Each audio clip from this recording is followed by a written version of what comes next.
ഇപ്പോൾ വരുന്ന വളരെ പ്രധാനപ്പെട്ട ഒരു ദേശീയ വാർത്ത. തൃണമൂൽ കോൺഗ്രസിന് വീണ്ടും തിരിച്ചടി.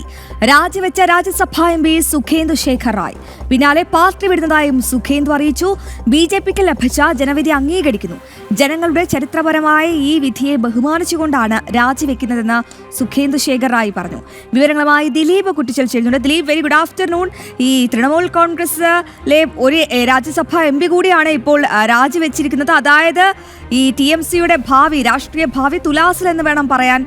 എന്തൊക്കെ കാര്യങ്ങൾ ചൂണ്ടിക്കാട്ടിയാണ് ഇപ്പോൾ ഇദ്ദേഹം രാജി സമർപ്പിച്ചിരിക്കുന്നത്? ഒപ്പം ഒരു സത്യം കൂടി അദ്ദേഹം അംഗീകരിച്ചിട്ടുണ്ട്. ചരിത്രപരമായ വിധി, BJPക്ക് അനുകൂലമായ വോട്ടർമാരുടെ വിധി താൻ അംഗീകരിക്കുന്നു. അതിനർത്ഥം ഈ TMCയുടെ തോൽവിയിൽ കടുത്ത വിമർശനം അല്ലെങ്കിൽ കടുത്ത അമർഷം കൂടി ഉണ്ടെന്നല്ലേ നമ്മൾ കണക്കാക്കാൻ? അശ്വതി, തീർച്ചയായും അങ്ങനെ തന്നെ കരുതൽ വരും. പ്രത്യേകിച്ച് തൃണമൂൽ കോൺഗ്രസിന് ഇപ്പോൾ ആഭ്യന്തര പ്രശ്നം, തൃണമൂൽ കോൺഗ്രസിന്റെ പാർട്ടിക്കുള്ളിൽ തന്നെ ആഭ്യന്തര പ്രശ്നം രൂക്ഷമാണ് എന്നടക്കമുള്ള വാർത്തകൾക്ക് സത്യം പകരുന്ന, അല്ലെങ്കിൽ അത്രത്തോളം സത്യസന്ധത ഉണ്ട് എന്നടക്കമുള്ള കാര്യം തന്നെയാണ് ഓരോ ദിവസം കഴിയുമ്പോഴും പുറത്തു വരുന്നത്. ഇപ്പോഴെന്ന് പറയുന്നത് സുഖേന്ദ്ര ശേഖർ റോയ് എന്ന് പറയുന്നത് അഖിലേന്ത്യാ തൃണമൂൽ കോൺഗ്രസിന്റെ ദേശീയ നേതാവാണ്. പ്രത്യേകിച്ച് പശ്ചിമ ബംഗാളിലെ ഏറ്റവും ജനകീയനായ ഒരു നേതാവാണ് ഈ സുഖേന്ദു ശേഖർ റോയ് എന്ന് പറയുന്ന വ്യക്തി. അദ്ദേഹം തന്നെ പാർട്ടി വിടുന്നു, രാജ്യസഭ അംഗത്വം തന്നെ രാജിവെക്കുന്നു എന്ന് പറയുമ്പോൾ സ്വാഭാവികമായിട്ടും തൃണമൂൽ കോൺഗ്രസ് അവിടെ അതിന്റെ അധപ്പതനം തുടങ്ങിയിരിക്കുന്നു എന്ന് തന്നെയാണ് മനസ്സിലാക്കാൻ സാധിക്കുന്നത്. അതേസമയം അദ്ദേഹം പറഞ്ഞ രണ്ട് വാക്കുകൾ ഏറ്റവും സുപ്രധാനമാണ്.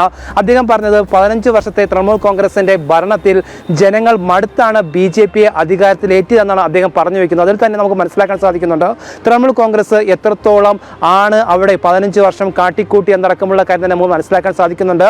അതുപോലെ തന്നെ അദ്ദേഹം പറഞ്ഞ മറ്റൊരു കാര്യമെന്ന് പറയുന്നത് ഇതാണ്: സ്ത്രീകൾക്ക് സുരക്ഷയില്ല. അതേസമയം അതോടൊപ്പം തന്നെ സ്ത്രീകൾക്ക് സുരക്ഷയില്ല, സ്ത്രീകൾക്കെതിരെയുള്ള അതിക്രമങ്ങൾ വർദ്ധിക്കുന്നു. ആരോഗ്യം, വിദ്യാഭ്യാസം, വ്യവസായം, നിയമ സംവിധാനങ്ങൾ എന്നിവയിലെല്ലാം തൃണമൂൽ കോൺഗ്രസിന്റെ 15 വർഷം വലിയ പരാജയമാണ്.